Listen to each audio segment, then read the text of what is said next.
പരിശുദ്ധ പരമ ദിവ്യകാരുണ്യത്തിന് എന്നേരവും ആരാധനയും സ്തുതിയും പുകഴ്ചയും ഉണ്ടായിരിക്കട്ടെ.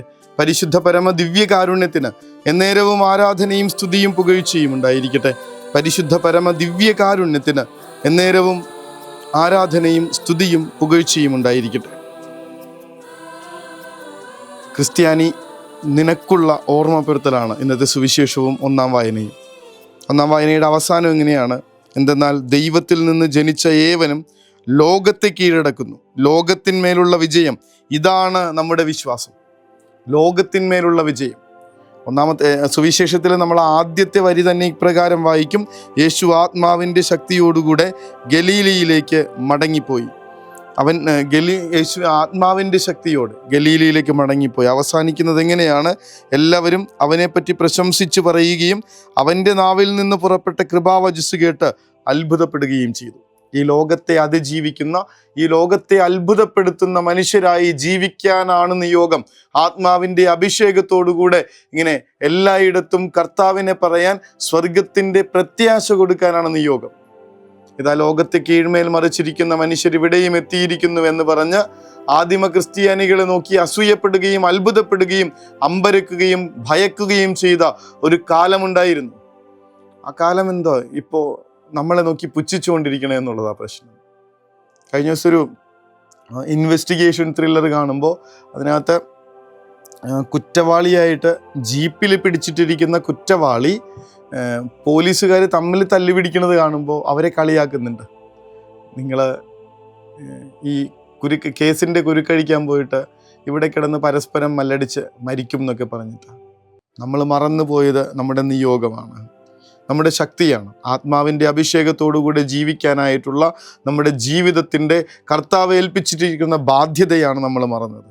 പരസ്പരം ഇങ്ങനെ പഴിചാരിയും പരസ്പരം കുറ്റപ്പെടുത്തിയും നമ്മുടെ ജീവിതത്തിൻ്റെ മഹത്വത്തെക്കുറിച്ച് മറന്നുപോയ മനുഷ്യരായി ജീവിക്കുമ്പോൾ നമ്മുടെ നിയോഗങ്ങൾ ഇനി ആര് നിറവേറ്റാനാണെന്ന്? ഈ ലോകത്ത് ക്രിസ്ത്യാനി ജീവിക്കേണ്ട ജീവിതം ആര് ജീവിക്കാനാണ്? ഈ ലോകത്ത് ഭ്രൂണഹത്യ പറ്റില്ല എന്ന് ഒരു പോപ്പ് എന്തൊരു ധൈര്യത്തോടെയാണ് എഴുന്നേറ്റ് പറയണേ. അമേരിക്ക അടക്കം ഈ ലോകത്തിലെ സകല രാജ്യങ്ങളും, ഏതാണ്ട് 90% രാജ്യങ്ങളും ഭ്രൂണഹത്യ ലീഗലൈസ് ചെയ്യുമ്പോൾ, അത് നിയമപരമാക്കാനായിട്ട് ഒപ്പിട്ടുകൊണ്ടിരിക്കുമ്പോൾ അത് തെറ്റാണെന്ന് പറയാൻ ഒരൊറ്റ പോപ്പ്, ജോൺ പോൾ രണ്ടാമൻ പാപ്പയായിരുന്നു അന്ന്, വിശുദ്ധ ജോൺ പോൾ രണ്ടാമൻ പാപ്പ. ഈ ധൈര്യമാണ് ഒരു ക്രിസ്ത്യാനിയിൽ നിന്ന് വരേണ്ടത്. എന്തെന്നാൽ ദൈവത്തിൽ നിന്ന് ജനിച്ച ഏവനും ലോകത്തെ കീഴടക്കുന്നു, ലോകത്തിന്മേലുള്ള വിജയം ഇതാണ് നമ്മുടെ വിശ്വാസം. യേശു ആത്മാവിൻ്റെ ശക്തിയോടുകൂടെ ഗലീലയിലേക്ക് മടങ്ങിപ്പോയി. കർത്താവെ, ഈ ലോകത്തെ ജയിക്കാനായിട്ടുള്ള ആത്മാവിൻ്റെ ശക്തി അഭിഷേകം നൽകി ഞങ്ങളെ ആശീർവദിക്കണമേ എന്ന് പ്രാർത്ഥിക്കണം. പരിശുദ്ധാത്മാവ് വരും, അത്യുന്നതൻ്റെ ശക്തി നിൻ്റെ മേൽ ആവസിക്കുമെന്നുള്ള ഒരൊറ്റ വചനം കൊണ്ട് പരിശുദ്ധ മാതാവ് ഈ ലോകത്തിൻ്റെതായിട്ടുള്ള എല്ലാ ചിന്തകളെയും മറികടക്കുന്നത് കാണുന്നില്ലേ? ഇങ്ങനെ ഒരാളും ഏറ്റെടുക്കാത്ത ദൈവമാതൃത്വ സ്ഥാനം, അത് പുരുഷനെ അറിയാതെ ഗർഭിണിയാവുക ഈ ലോകത്തിൻ്റെ മുൻപിൽ തെറ്റിദ്ധരിക്കപ്പെടാനും കല്ലെറിഞ്ഞു കൊല്ലപ്പെടാനും വരെ സാധ്യതയുള്ള ഒരു കാര്യം പൂർണ്ണ മനസ്സോടുകൂടെ ഏറ്റെടുക്കാനായിട്ട് ശക്തി കൊടുക്കുന്നത് പരിശുദ്ധാത്മാവ് വരും, അത്യുന്നതൻ്റെ ശക്തി നിൻ്റെ മേൽ ആവസിക്കും. ഈശോയെക്കുറിച്ച് അതാ പറയണത്. യേശു ആത്മാവിൻ്റെ ശക്തിയോടെ ഗലീലയിലേക്ക് മടങ്ങിപ്പോയി. സ്വർഗം ഇങ്ങനെ ആത്മാവിനെ അഗ്നിനാളങ്ങളുടെ രൂപത്തിൽ ശിഷ്യന്മാരുടെ മേലേക്ക് അയക്കുമ്പോൾ അത്രയും നാള് ലോകത്തെ പേടിച്ച് ഇങ്ങനെ ഒരു കുടുസുമുറിയിൽ തളർന്നിരുന്ന, നിരാശപ്പെട്ടിരുന്ന മനുഷ്യര് തങ്ങൾ പൂട്ടിയിട്ടിരുന്ന വാതിലുകൾ തുറന്ന് പുറത്തേക്കിറങ്ങി ധൈര്യത്തോടുകൂടെ ക്രിസ്തുവിനെ പ്രഘോഷിക്കുന്നത് കാണണില്ലേ? ലോകത്തെ ജയിക്കാനായിട്ടുള്ള ശക്തി ഈ ആത്മാഭിഷേകം കൊണ്ട് നമുക്ക് തീർച്ചയായും ലഭിക്കും.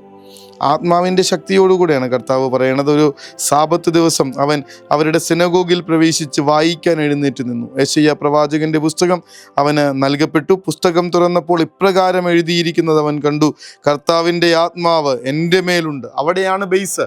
അതിൽ നിന്നാണ് ബാക്കി എല്ലാം ആരംഭിക്കുന്നതും അതിൻ്റെ മേലാണ് മറ്റുള്ള എല്ലാ നിയോഗങ്ങളും കെട്ടിപ്പൊക്കുന്നതും.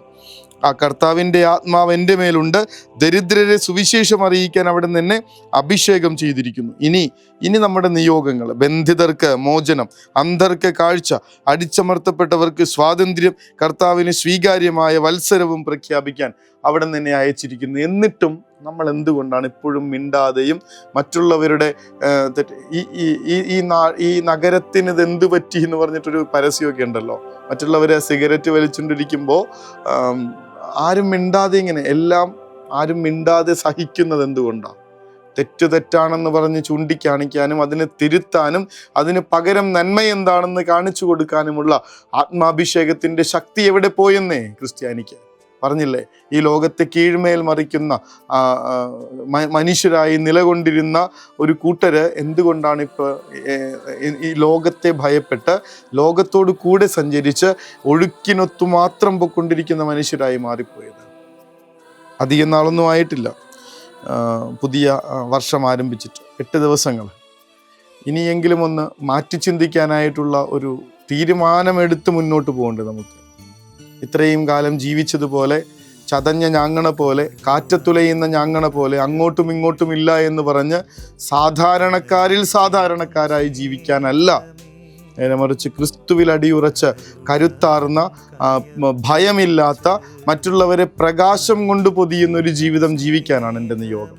കർത്താവെ, അതിനവിടുത്തെ ആത്മാവിനെ അയച്ച് ഞങ്ങളെ അഭിഷേകം ചെയ്ത് ശക്തിപ്പെടുത്തണമേ എന്ന പ്രാർത്ഥനയോടുകൂടെ അവിടുത്തെ ആശീർവാദം, ആത്മാവിൻ്റെ അഭിഷേകം നമുക്ക് സ്വീകരിക്കാം. ദിവ്യകാരുണ്യ സ്നേഹമേ, പരിശുദ്ധ സ്നേഹമേ,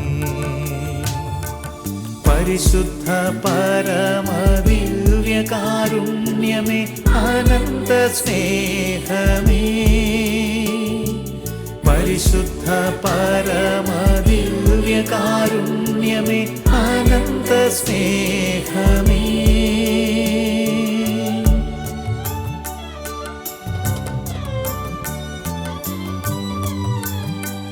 പരിശുദ്ധ പരമ ദിവ്യകാരുണ്യത്തിന് നേരവും ആരാധനയും സ്തുതിയും പുകഴ്ചയും ഉണ്ടായിരിക്കട്ടെ.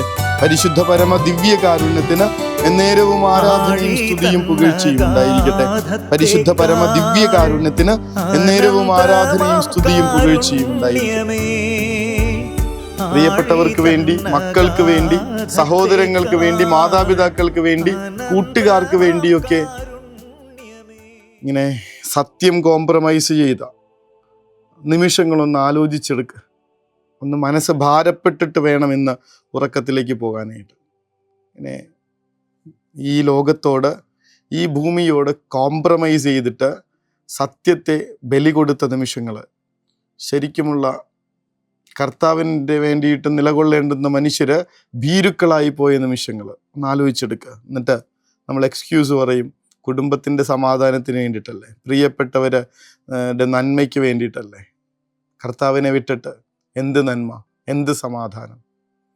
നമ്മളെ നോവിപ്പിക്കുന്ന ഈ ഒരു ചിന്തയോടെ നമുക്ക്, നമ്മുടെ ഉറക്കം കെടുത്തുന്ന ഈ ഓർമ്മയോടെ നമുക്ക് കിടക്കകളിലേക്ക് പോവാം. ഈശോ അനുഗ്രഹിക്കട്ടെ.